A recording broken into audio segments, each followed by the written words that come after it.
Assalamualaikum warahmatullahi wabarakatuh. Perkenalkan, nama saya Dina Amelia Damayanti. Saya dari Universitas Muhammadiyah Bandung, Prodi S1 Farmasi. Kali ini saya akan sedikit sharing tentang aku 4 tahun mendatang. Di 4 tahun mendatang, saya ingin menjadi sarjana yang berguna di masyarakat dan ilmu yang didapat selama saya berkuliah bisa dimanfaatkan untuk membantu orang banyak. Nah, langkah-langkah yang akan saya lakukan agar harapan saya bisa tercapai adalah berkuliah dengan sungguh-sungguh dan dapat beradaptasi dengan masyarakat. Oh iya, di sini juga saya akan menjelaskan sedikit tentang pendidikan kefarmasian. Oke, di sini dimulai dari sejarah kefarmasian di Indonesia.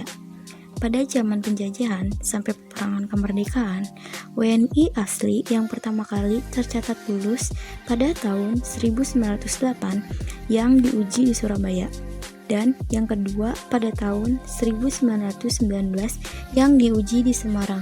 Setelah peperangan, sampai 1958 meningkatnya menjadi 30 orang.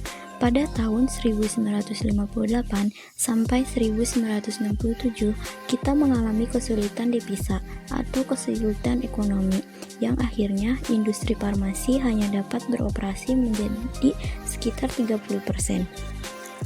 Pada Orde Baru, 80 kebutuhan obat tergantung pada impor, dan pada era reformasi banyaknya sekolah dan industri farmasi yang didirikan.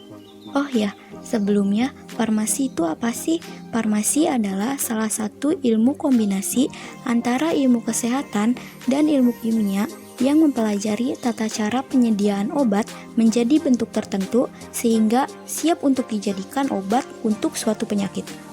Prospek kerja farmasi banyak loh, bisa bekerja di apotek, departemen kesehatan, badan POM, rumah sakit, industri obat, dan masih banyak lainnya. Apa saja sih tugas seorang farmasi?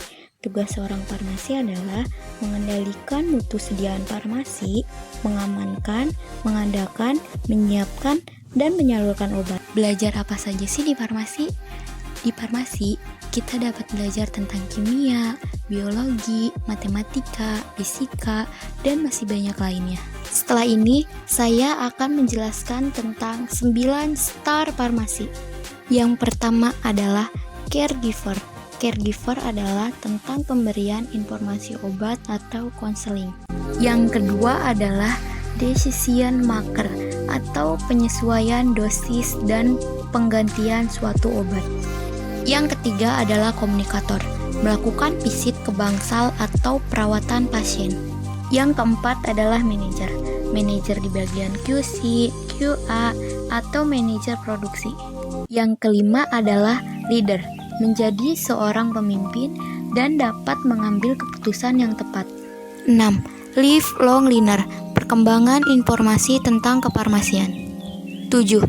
Teacher, contohnya dosen di suatu universitas dan seorang guru di SMK kejuruan farmasi.